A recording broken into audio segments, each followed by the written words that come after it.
Terve sinulle ja Jumalan rauhaa. Mä törmäsin joitakin vuosia sitten tällaiseen mieheen ja hänen näkemiin näkyihin ja ilmestyksiin, jotka on melko apokalyptisiä luonteeltaan. Ja hänen nimensä on Daniel Sakada Masika.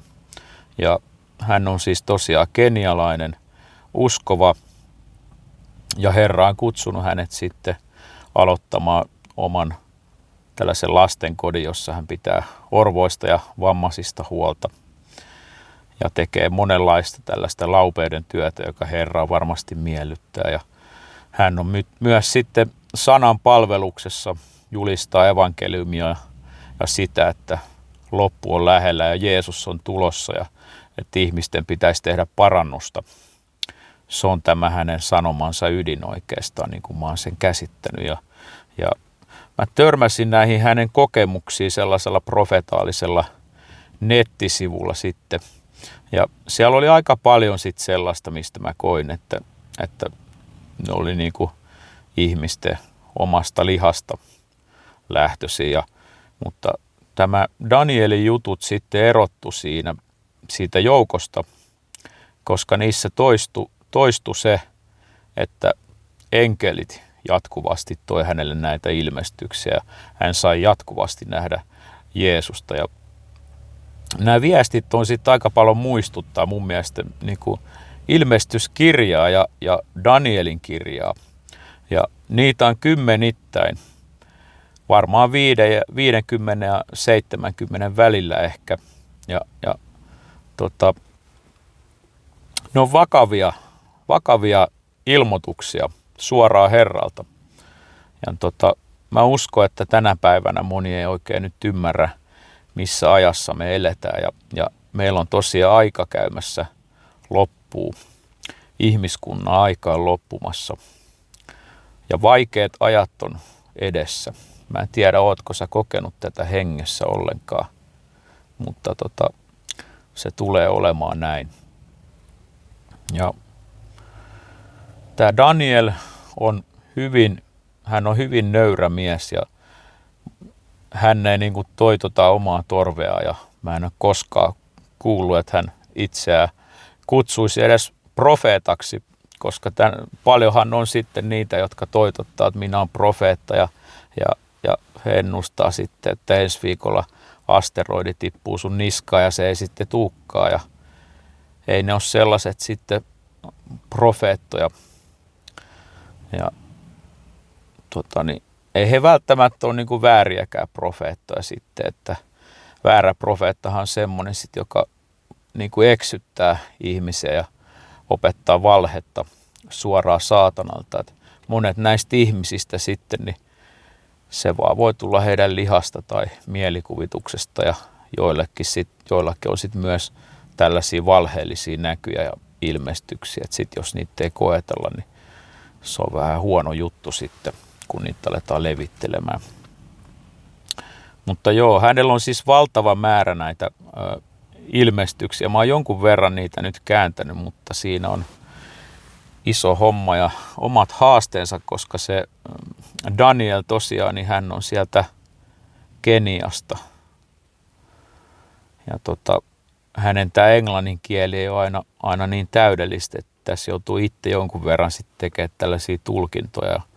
Se on hirveän suuri vastuu tietyllä tavalla, kun sä käännät tällaisia viestejä, jotka on Herralta tullut, koska niitä ei saisi niin kuin vääristellä. Mutta Herra tietää, että mä oon tehnyt parhaani tässä. Ja mä luen nyt tästä muutamia. Tässä on ensimmäinen, tämä on 21.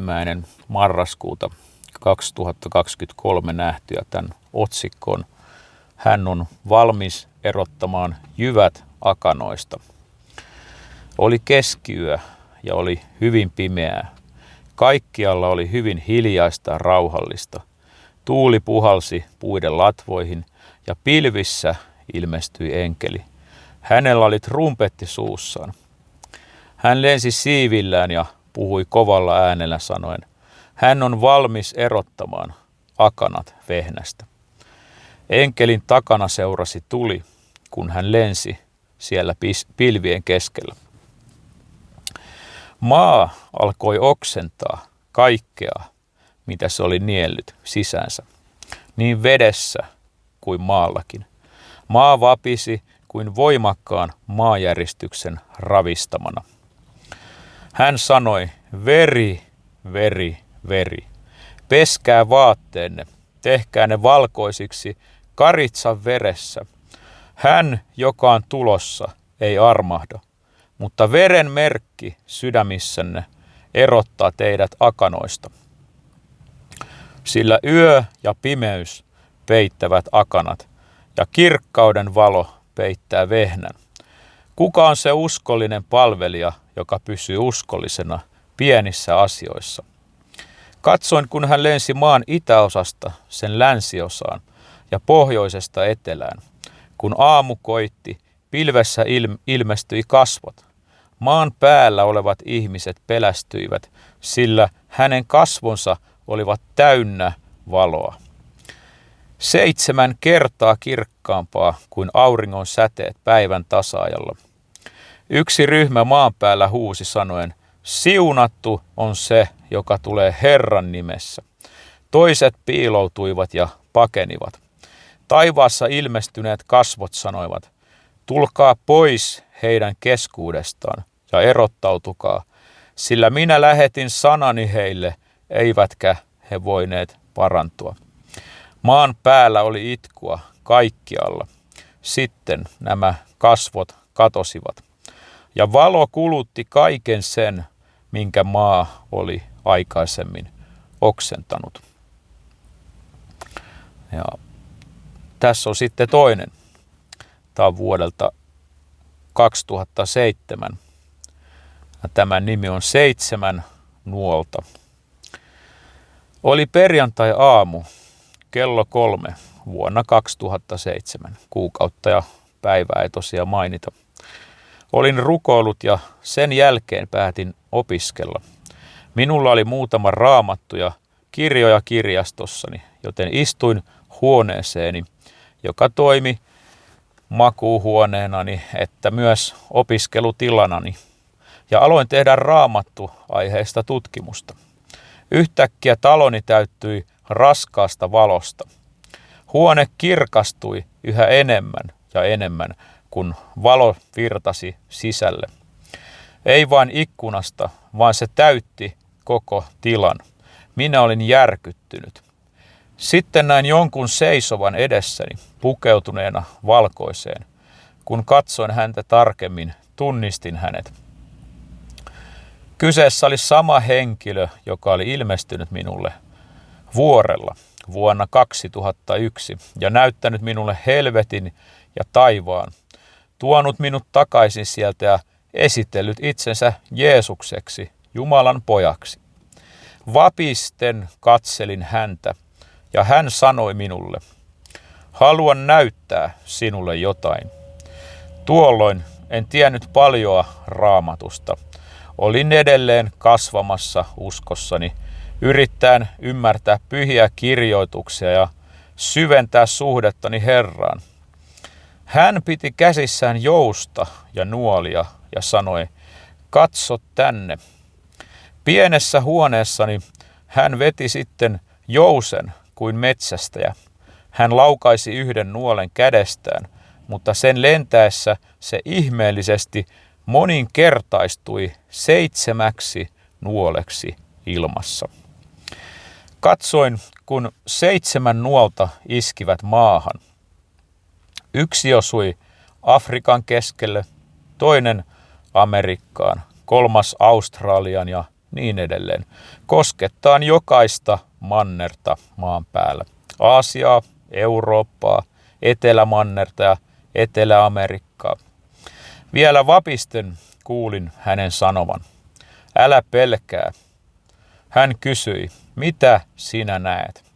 Minä vastasin, sinä ammuit yhden nuolen ja se muuttui 7, osuen kaikkiin 7 maanosaan. Hän sanoi, sinä näet oikein. Sitten hän selitti, 7 nuolta edustavat tulevaa herätyksen tuulta. Tämä evankeliumi saarnataan maailman ääriin asti ja sitten tulee loppu. 7 nuolta merkitsevät herätystä, joka ravistaa koko maailmaa. Vuoria, laaksoja, kyliä ja kaupunkeja ja metropoleja. Kaikki kuulevat evankeliumin. Hän jatkoi, herätys tuo minut mukanaan.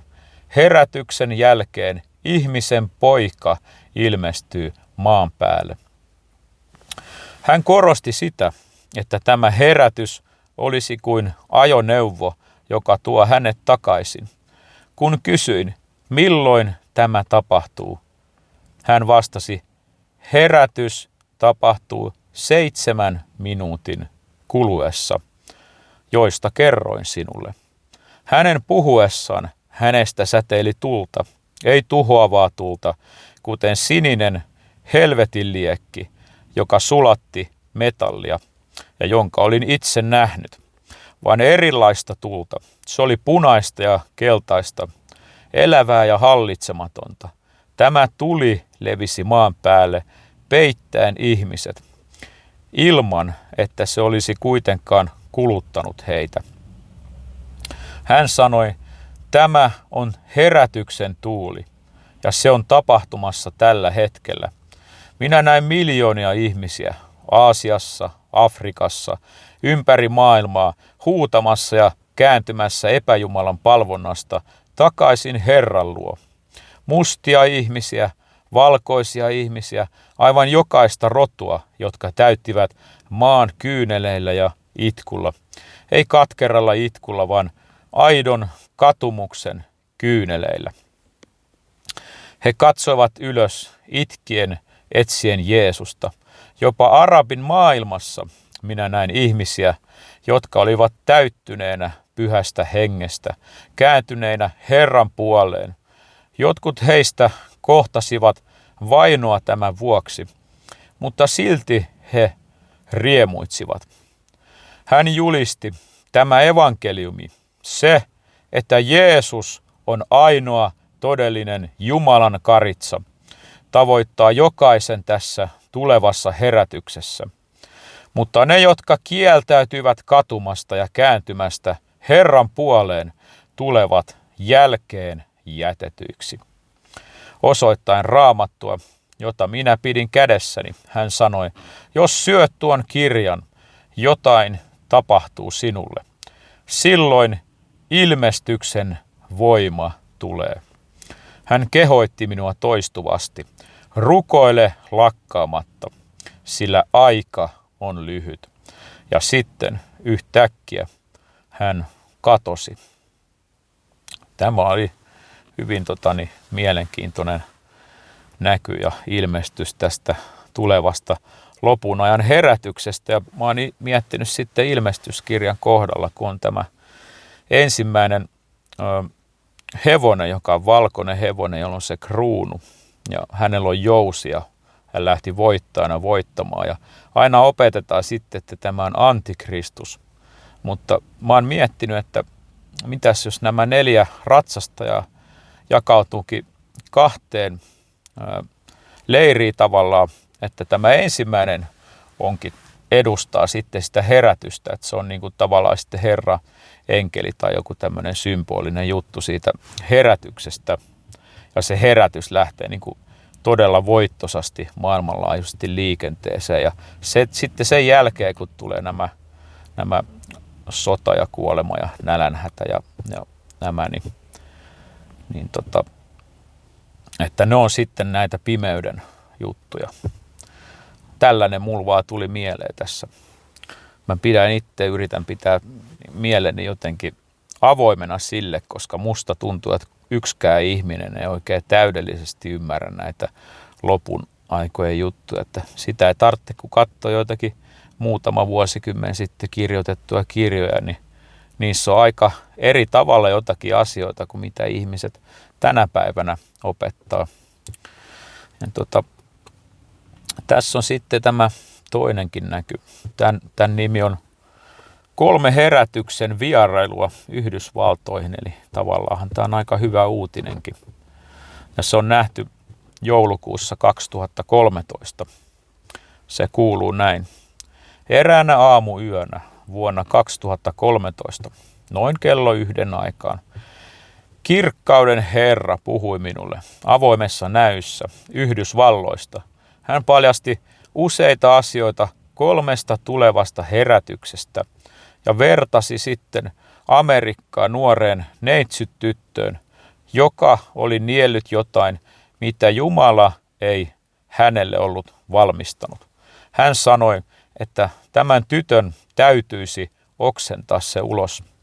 Tämä tapahtui joulukuussa, mutta ennen kuin menen yksityiskohtiin, haluan lukea Raamatun kohdan. Mä en ole nyt sitten tarkistanut näitä Raamatun kohtia, että nämä on vaan käännetty suoraan tästä.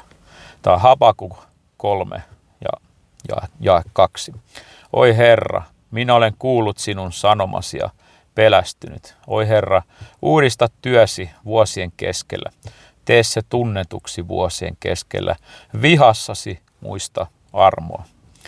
Habakuk rukoili sanoen, että hän oli kuullut Jumalan suurista teoista ja töistä ja hänen rukouksensa oli uudista työsi vuosien keskellä. Tee se tunnetuksi ja vihassasi muista armoa. Me olemme kuulleet näistä mahtavista asioista ja joskus kun rukoilemme, Herralla on kuitenkin jotain vielä parempaa varastossa.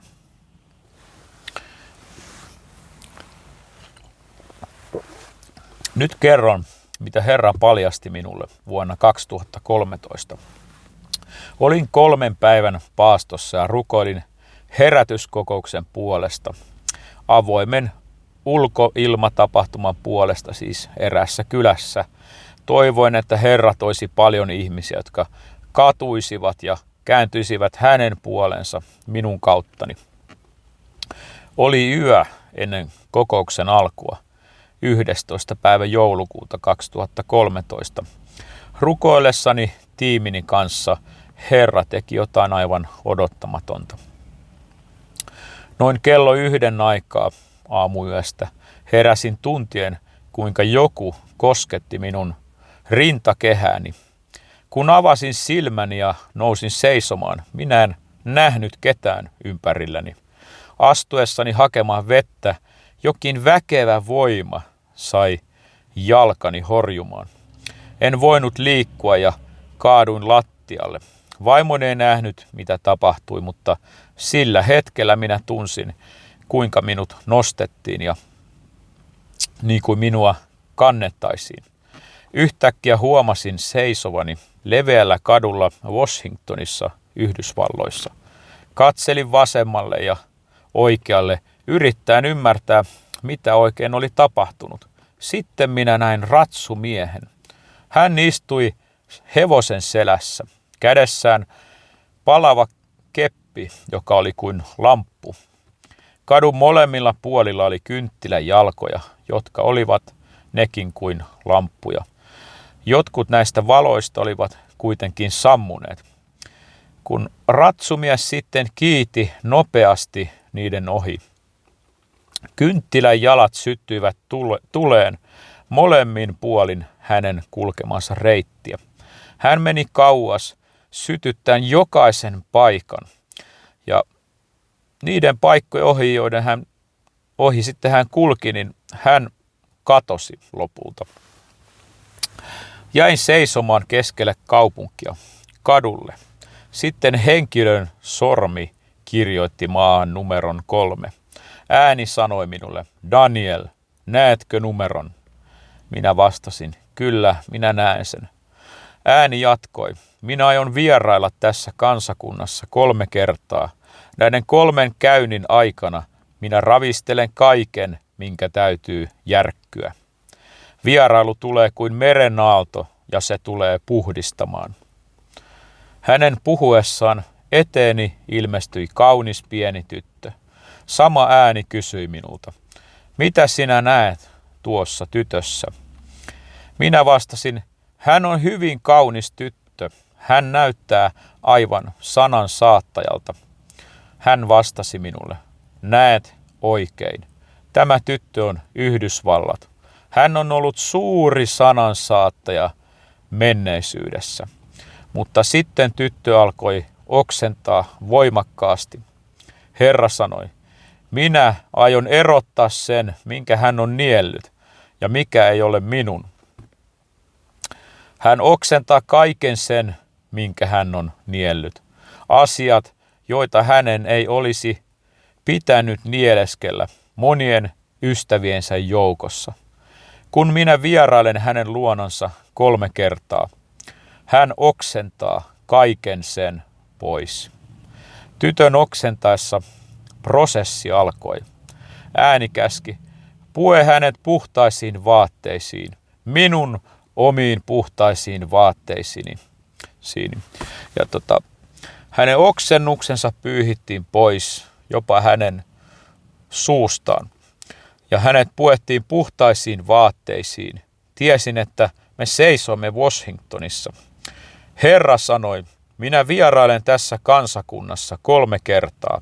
Sen, mitä minä en ole valmistunut, hän tulee oksentamaan pois. Minä tulen armahtamaan. Vuosien keskellä minä tulen armahtamaan.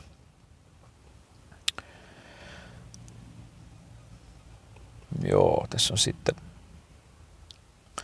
mielenkiintoisia muitakin näkyjä. Tässä on tällainen sitten, kun näkyy raskaana olevasta naisesta. Tämä on elokuuta 2021, siis elokuun 18. päivä. Tänään jaan kanssanne näyn, jonka Herra antoi minulle osana tätä rukousta. Jumalamme valtakunta on voimallinen valtakunta, valtakunta, jota ei voi järkyttää. Haluan, että ymmärrätte, että elämme aikaa, jolloin Jumalan valtakunta seisoo pystyssä horjumattomana. Maailma voi vapista ja kohdata myllerryksiä monien asioiden tullessa sitä vastaan, mutta meidän valtakuntamme kestää ikuisesti. Muistutan teitä siitä, mitä Jeesus sanoi. Me olemme tässä maailmassa, mutta me emme ole tästä maailmasta. Raamattu kertoo, että olemme muukalaisia, pyhiin vaeltajia täällä maan päällä. Meillä ei ole mitään peljättävää, sillä me tulemme vastaanottamaan valtakunnan, jota ei voi järkyttää. Jumalan valtakunta on ottamassa vallan koko maailmasta ja se annetaan vain kaikkein korkeimman Jumalan pyhille. Olette tästä maailmasta, mutta te ette kuulu siihen, te kuulutte muualle. Teillä ole syytä pelätä tai kumartua viholliselle, saatanalle, paholaiselle tai yhdellekään demoneista. Teidät on valittu ja voideltu tässä sukupolvessa saamaan aikaan jotakin. Olette arvokkaita Jumalan silmissä. Hän on valinnut teidät olemaan muutoksen välikappaleita tässä maailmassa. Ette ole tästä maasta. Olette pyhiin vaeltajia, muukalaisia. Olette maan päällä, mutta ette siitä kuitenkaan. Te tulette maailmankaikkeudesta, ette massoista. Varmaan tarkoittaa näitä muita sitten ihmismassoja, en tiedä. Profeetat kaipasivat nähdä sen, minkä te näette tänään, mutta he eivät voineet olla täällä. Te olette osa valittua sukupolvea, voideltua papistoa. Seisotte lujasti silmät avoinna hänen hengessään. Me odotamme näkevämme kunnian kuninkaan tulemisen. Me elämme maailmassa, jossa on 2 ulottuvuutta yhdessä. Tätä Jeesus tarkoitti. Nyt kerron teille näyn, joka minulla oli viime yönä. Näin naisen, joka oli pukeutunut hyvin likaiseen vaatteeseen. Tämä tapahtui näyssä rukouksen jälkeen. Hän kiipesi valtavan korkealle vuorelle, suuremmalle kuin mikään toinen maan päällä oleva vuori. Hän ryömi eteenpäin, sillä hänellä ei ollut yhtään voimia jäljellä kehossaan. Tämä tapahtui tarkalleen kello 2 aikaa aamuyöstä, viime yönä siis. Nainen oli raskaana, hänen kehonsa oli täynnä arpia ja hän kamppaili eteenpäin. Hän oli heikko ja todella väsynyt ja hän kiipesi ylöspäin läpi valtavan tuskan. Näytti siltä, että hän tuli kärsimyksen paikasta, mutta hänellä oli päämäärä. Kun Herra näytti minulle tämän naisen kiipeämässä vuorelle, hän antoi minulle kyvyn lukea hänen ajatuksiaan. Hän sanoi mielessään, haluan synnyttää lapseni puhtaassa ympäristössä. Hän kärsi kovista kivuista, kuin olisi ollut synnyttämässä, mutta hän puski silti eteenpäin. Päättäen, en anna periksi ennen kuin minä pääsen vuoren huipulle ja saan lapseni turvalliselle maalle. Katsoin, kuinka hän ryömi ylöspäin vuorta. Juuri ennen huipulle pääsyä hän oli vähällä pudota alas. Vuori oli ikään kuin jyrkänne. Hän oli aikeissa luovuttaa ja hänen sormensa ja kehonsa olivat uupuneita. Sitten kova ääni huusi hänelle. Olet juuri aiheuttamassa muutoksen. Sinulla ei ole oikeutta luovuttaa. Ota vielä yksi askel. Vaikka hän halusi antaa periksi, ääni antoi hänelle voimaa, sanoen hänelle, olet melkein perillä. Yhtäkkiä hänet nostettiin vuoren huipulle, tasaiselle ja hyvälle pinnalle. Siellä hän ponnisti ja synnytti poikavauvan. Ja kun hän synnytti, ääni julisti, nyt kaikki kansakunnat, valtakunnat ja maailma tietävät ja ymmärtävät, että on olemassa kuninkaiden kuningas ja herrojen Herra. Nainen puettiin valkoiseen kaapuun ja hänen vastasyntynyt lapsensa oli hänen kanssaan. Ääni sanoi, hän on tarkoituksen lapsi. Minä halusin tietää, mitä tämä oikein tarkoitti. Enkeli huusi korviini. Hän on synnyttämässä. Jumalan valtakunta on synnyttämässä. Jumalan seurakunta on synnyttämässä ja kaikki kansakunnat kuulevat ja ymmärtävät, mitä on tulossa. Nainen kantoi herätystä, kansakuntien parantumista. Hänen lapsensa syntyi tarkoitusta varten. Herra sanoi minulle, se on tapahtumassa. Tämä näky tuli viime yönä ja hän kehoitti minua näin. Ihmisten on valmistauduttava, se on tapahtumassa. Tämä nainen oli käynyt läpi paljon, enkeli selitti sanomalla. Hän edustaa Jumalan valtakuntaa ja Jumalan seurakuntaa, joka on synnyttämässä. Me olemme lähestymässä aikaa, jolloin Jumala ei tarvitse ihmisten hyväksyntää tai maanpäällisiä valtakuntia. Hän on tulossa omalla tavallaan. Me näemme Herran tulemisen merkit ympärillämme. Profeetaalisesti sanon teille, nyt on aika kääntyä ja olla valmiina, tehdä jotain erilaista. Pysykää rukouksessa tietäen, että aika on lähellä. Katsokaa ylös ja nähkää, että Herra on tulossa. Ja tässä on sitten tämä seuraava näky, joka on 27. elokuuta 2021 nähty. Tämän nimi on Jumalan karitsa sanoi, nyt on aika. Tänä aamuna rukoukseni aikana näin hengessäni Jeesuksen, Jumalan karitsan. Hän kutsui enkelin, jolla oli kädessään miakka, ja hän sanoi enkelille, tuo minulle muistojen kirja, kun hän käski tämän tapahtua. Näin kuinka muinainen kirja tuotiin esille. Se asetettiin pöydälle, jossa Jumalan karitsa istui. Näin enkelin sitten uudestaan ja ääni sanoi, tuo minulle muistojen kirja. Kun se sitten asetettiin pöydälle, niin sen sivut kääntyivät itsestään. Ja Kun hän sanoi, nyt on aika, hän nousi omalta paikaltaan ja tarttui olalla olevaan rukousviittaan ja heitti sen maan päälle.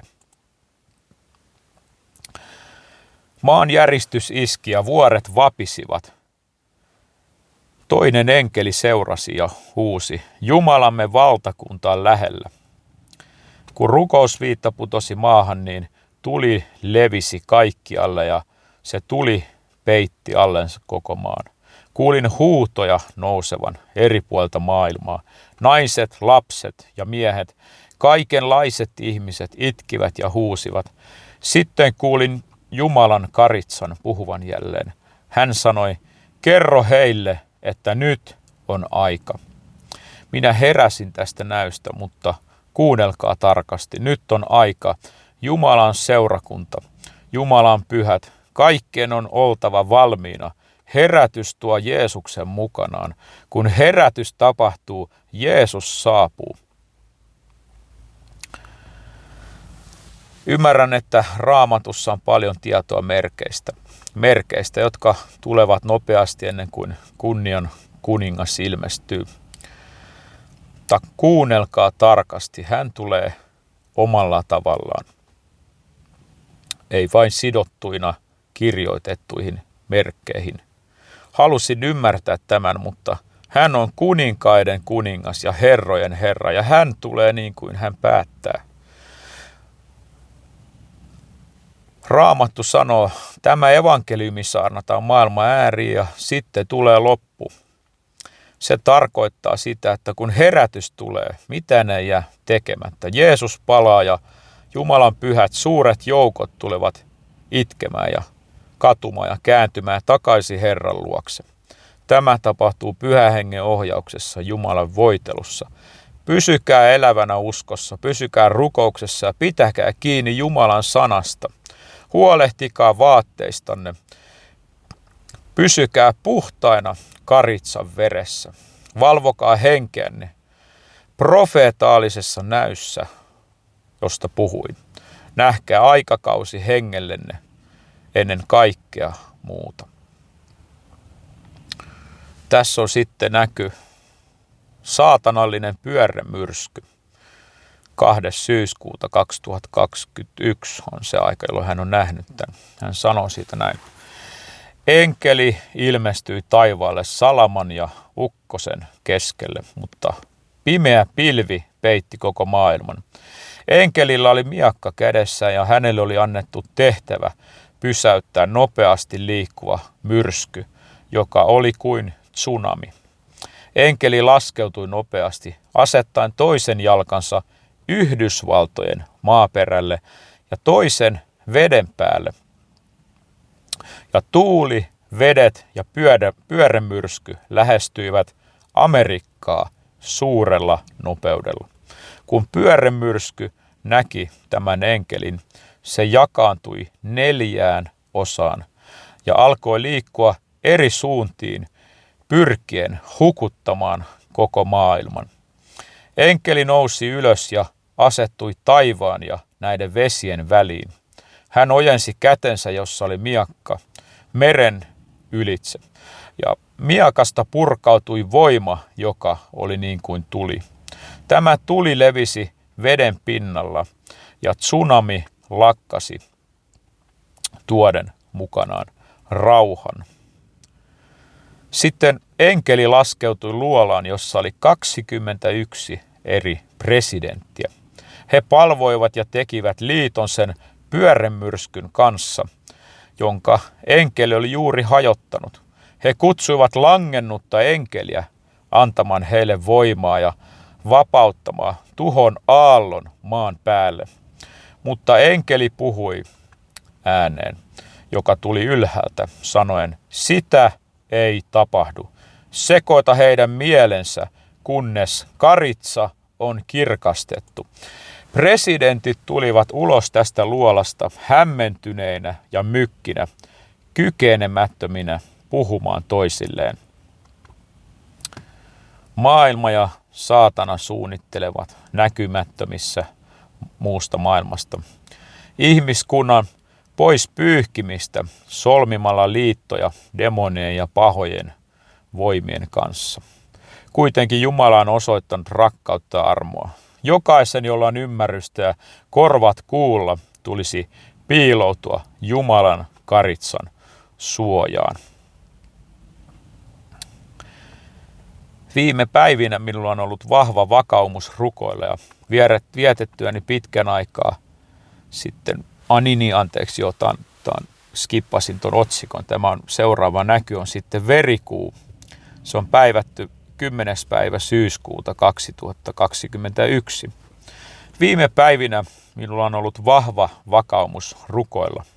Vietettyäni pitkän aikaa rukoilen hengessä, anoen Jumalaa katumuksessa kaikkien kansakuntien puolesta ja pyytäen Herran armoa siihen, mikä on tulossa maan päälle.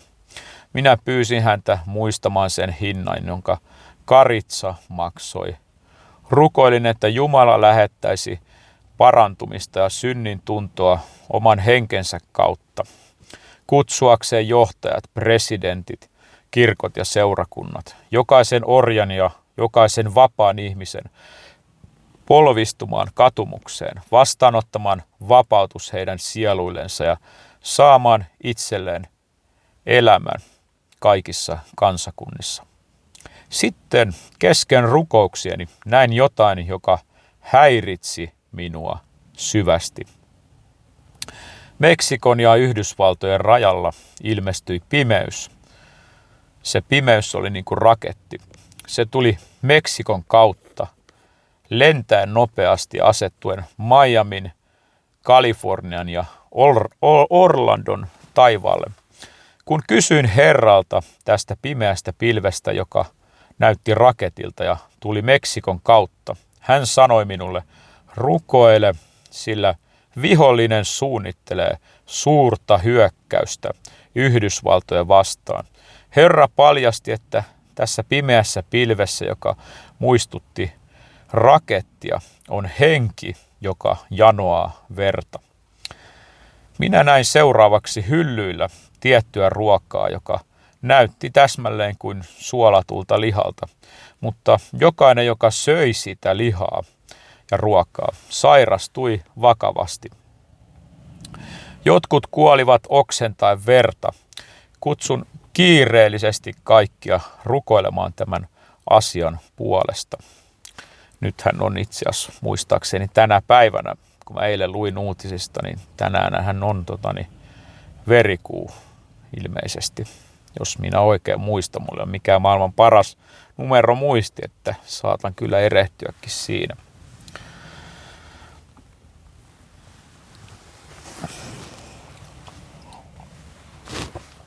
Sitten kun näin verikuun ilmestyvän Yhdysvaltojen ylle, se oli näkyvissä kaikkialla maailmassa, mikä pelästytti monia ihmisiä. Enkeli julisti, nyt on iltavalaistuksen aika, mutta teille jokaiselle se on kutsu katumukseen. Sitten Herra puhui minulle sanoen, jatka Keniaan, Keniaan, Keniaan. Alttarini on saastunut ja noituus on poistettava minun paikastani. Olette avanneet oven viholliselle. Ne, jotka pitävät avainta hallussaan, ovat antaneet saatanalle vallan alttarini ylitse. Olette olleet valittu palvelijani tuomaan parantumista ja hyviä uutisia sekä levittämään tulta ympäri maailman. Mutta nyt Iisebelin outo tuli palaa alttarillani Kenian seurakunnassa. Minä surmaan Eelin sukupolven ja Iisebelin pojat ja tyttäret, elleivät he kadu, sekä sammuta tätä outoa tulta ja anna pyhän hengen liekkien tulla sisään. Kenia on aika kääntyä takaisin Jumalan luokse. Sitten tässä on tämä ilmestyskirjan 3. luvun 19. jakeen kohta tämä. Niin monta kuin minä rakastan, minä nuhtelen ja kuritan. Ole siis innokas ja tee parannus. Ja sitten tässä olisi tällainen näky kuin kiireellinen kutsu. Tulkaa ulos hänestä. 20. syyskuuta 2021 on tämä päivä, kun hän on nähnyt tämän. Tässä on ensimmäisenä ilmestyskirja luku 18 jae 2. Ja hän huusi voimakkaasti suurella äänellä sanoen, suuri Babylon on kaatunut, se on kaatunut. Ja siitä on tullut pahojen henkien asuinpaikka ja jokaisen saastaisen hengen turvapaikka ja jokaisen epäpuhtaan ja vihatun linnun häkki. Näyssä näin valtavan laivan, joka kantoi mukanaan jokaista ihmistä maan päällä. Ja se purjehti suurien vesien keskellä. Minulle puhunut enkeli sanoi, kun laivan vedessä kaikki on sujuvaa ja rauhallista. Mutta sitten kun vesi pääsee laivaan, kaikki on vaarassa ja monien elämiä tuhoutuu. Laivassa oli kaikenlaista meteliä ja joukkoja, noitia ja velhoja, epäjumalan palvojia ja kapinallisia, uskonnollisia ihmisiä ja pyhiä. Laiva liikkui nopeasti väärään suuntaan ja vesi alkoi tunkeutua laivaan sen alla olevista reiistä. Enkeli huusi, tulkaa ulos hänestä ja heidän joukostaan, kävelkää veden päällä. Jumalan pyhät kuulivat äänen, mutta muut ryhmät eivät edes ymmärtäneet, mitä se tarkoitti. Sitten minä näin merkin. Pyhät kävelivät suurten merien ja vesien päällä. Siellä oli lapsia, nuoria, vanhoja miehiä ja naisia ja nuorisoa yhdessä. He eivät liikuttaneet huuliaan, mutta he olivat todella tottelevaisia ja kokoontuivat sitten yhteen. Sillä välin aikaa niin laiva jatkoi uppoamistaan. Ne, jotka jäivät laivaan, yrittivät kävellä veden päällä, mutta he hukkuivat ja upposivat yhdessä laivan mukana. Hänen kirkkautensa enkeli sanoi veden päällä käveleville, te elätte, koska te kuulitte ja tottelitte. Jumalan karitsa ruokkii teitä ja antaa teille uudet nimet. Hän asettaa tulisen suojan teidän ympärillenne, sillä te olette arvokkaita. Pohjoisesta tullut enkeli, jolla oli 2 siipeä, puhui hänen kirkkautensa enkelille, eli ilmeisesti toiselle enkelille, niin sanoen, Babylonin perusta on täysin vaurioitunut ja tuhoutunut. Hän uppoaa eikä häntä enää nähdä. Mutta ne, jotka on pesty, ne seisovat ikuisesti, sillä leijona ja karitsa ovat sen julistaneet. Minä näin veden päällä käveleen ryhmän, jonka tuotiin Jumalan pyhille vuorille. Hän sanoi minulle, Daniel, kerro heille, että Babylon on tuomittu ja se on menossa alas profeettoineen. Kun tulin ulos näystä, pidin kädessäni paperia, johon olin kirjannut asioita, jotka hän on käskenyt minun huomioida. Tämä on kiireellistä. Sitten tässä on tämä ilmestyskirja 18 jae 4. Ja minä kuulin toisen äänen taivaasta sanovan, tulkaa ulos hänestä minun kansani, että te olisi osallisia hänen synteihinsä ja ette te joutuisi kärsimään hänen vitsauksistaan. Ja tässä on sitten seuraava näky ja ilmestys, jonka hän näki, niin on valkoinen hevonen ja 4 enkeliä. Se on nähty, hän on nähnyt sen 23. syyskuuta 2021. Hänellä on tässä ensin tämä raamatun paikka, tämä Joel 3 ja 13. Pistäkää sirppi käteen, sillä sato on kypsä, tulkaa alas, sillä viinikuurna on täynnä. Viiniastiat pursuvat, sillä heidän pahuutensa on suuri. Joo, varmaan toi pistäkää sirppi käteen on varmaan ottakaa sirppi käteen. Joo, täytyy muuttaa se tuohon.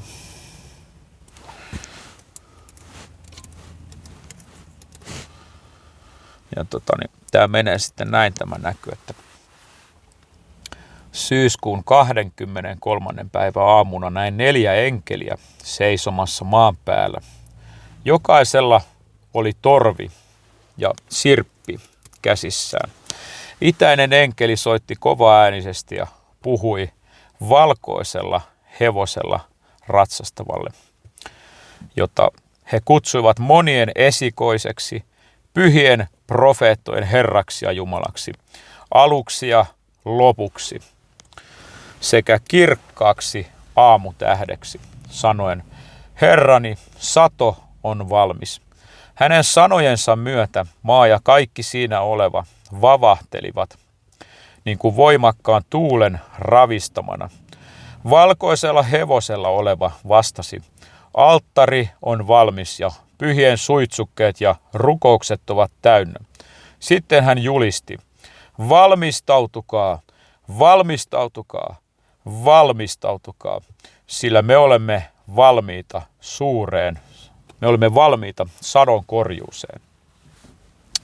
Mies lankesi polvilleen valkoisella hevosella ratsastavan eteen huutaen, minun Jumalani, tai minun Herrani, kyynelten valuessa hänen kasvoiltaan, ja hän löi sitten samalla rintaansa oikealla kädellä. Hän kysyi, mitä tapahtuu Israelille ja mitä tulee Juudalle?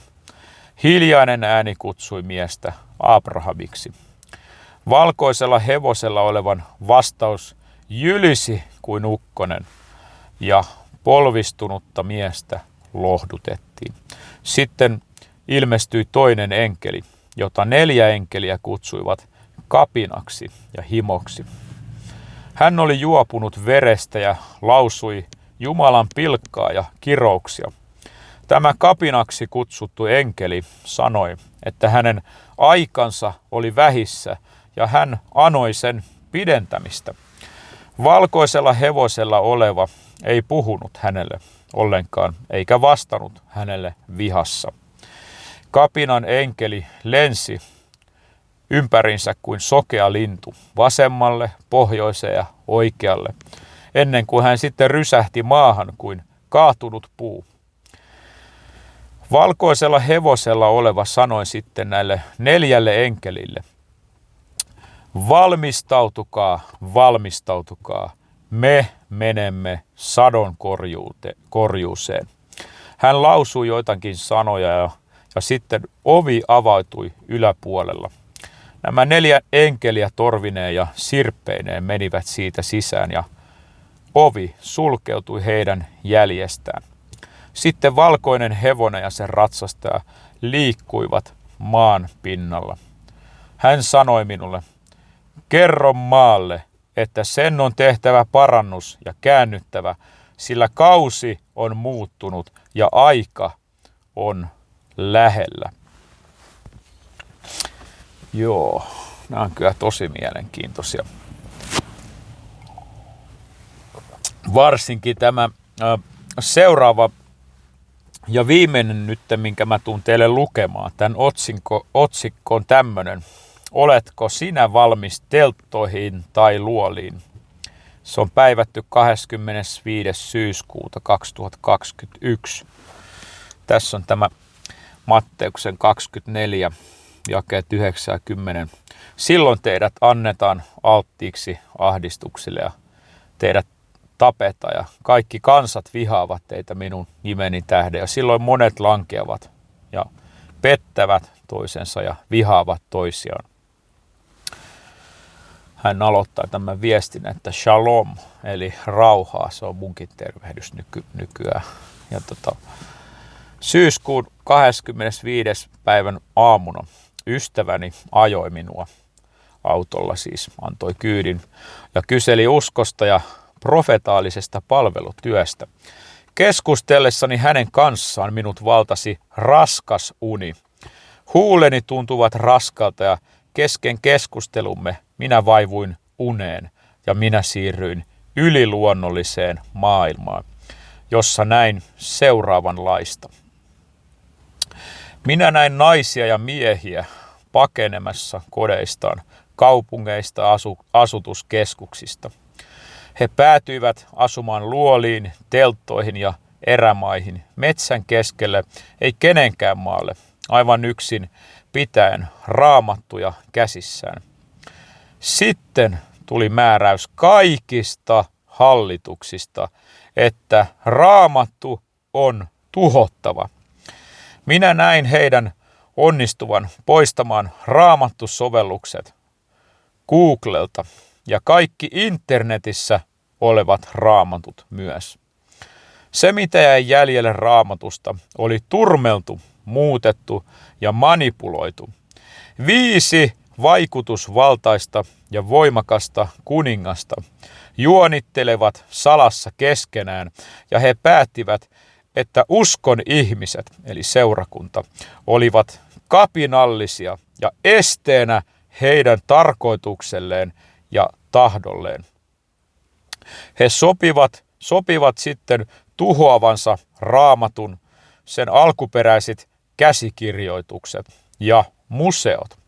Suurin osa kirkoista seurakunnista suljettiin. Palvelijat, jotka suostuivat muuttamaan raamattua, saivat korkeita tehtäviä hallituksissa ja heille maksettiin hyvin. Yli 70% uskovista hyväksyi tämän tarjouksen ja vainosi niitä harvoja, jotka kieltäytyivät minkäänlaisesta raamatun muuttamisesta tai vahingoittamisesta sekä kristillisten museoiden tuhoamisesta. Minä näin, kuinka useimmat raamatulliset kohteet ja historialliset museot luovutettiin muslimeille moskeijoiden rakentamista varten, jotta kaikki todisteet hävitettäisiin ja raamattu saataisiin näyttämään väärennetyltä ja liioitellulta ja pelkältä satukirjalta.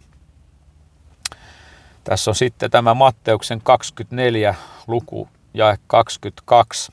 Ja ellei niitä päiviä lyhennettäisi, ei mikään liha pelastuisi, mutta valittujen tähden ne päivät lyhennetään. Tämä jatkuu sitten näin, että näin niiden, jotka pakenivat vuorille ja jättivät kotinsa. Kaikki nämä asutuskeskukset ja kaupungit ja kylät, he olivat metsästyksen kohteena kaikkialla. Mutta Jumala lähetti enkeleitä huolehtimaan ja suojelemaan niitä, jotka pakenivat. Jotkut heistä tapettiin, toiset loukkaantuivat, mutta osa pelastui ja vapautui. Sitten minä näin Kristuksen, Jumalan karitsan, ilmestyvän, mutta se oli suuren ahdistuksen aikaa niille, joiden sydämet olivat tulessa ja rakkaudesta Jumalaan kohtaan. Minä huusin, Herra, miksi ja milloin tämä tapahtuu?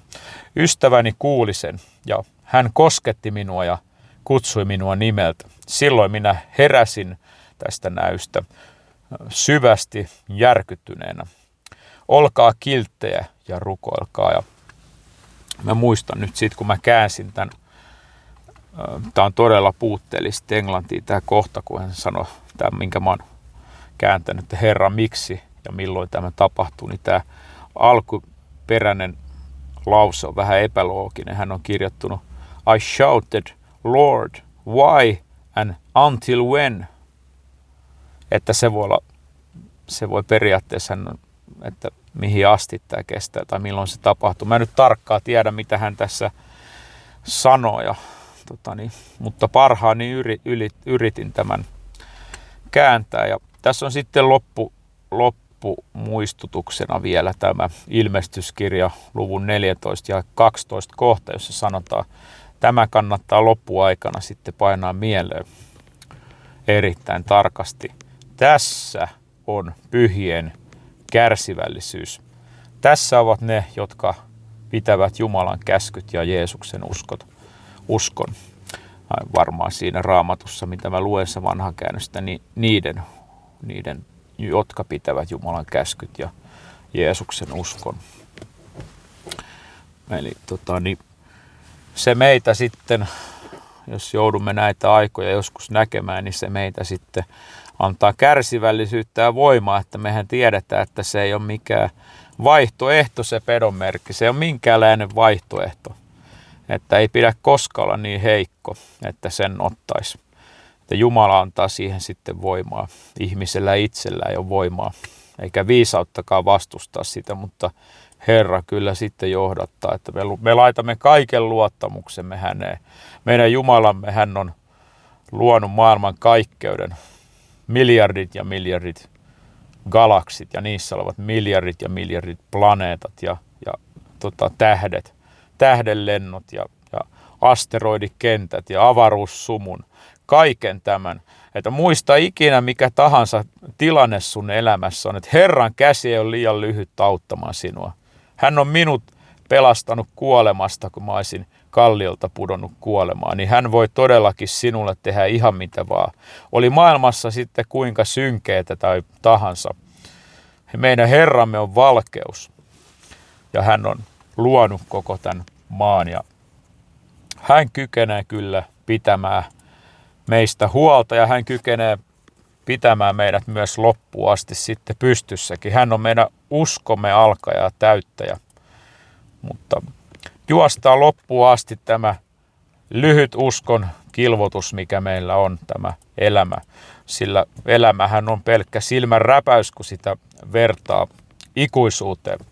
Että sen takia ei kenenkään sitä pedonmerkkiä kannata ottaa, koska sehän on niin turha merkki, että ne ihmiset on todennäköisesti aluksi sitten iloisia siitä, mutta se tulee heidät orjuuttamaan ja he tulee menettämään mielensä ja kykynsä olla Jumalaan yhteydessä ja ikuisen sielunsa sitten vaan niiden muutaman vuoden takia, kun he on tämän pahan valtiaan alaisena.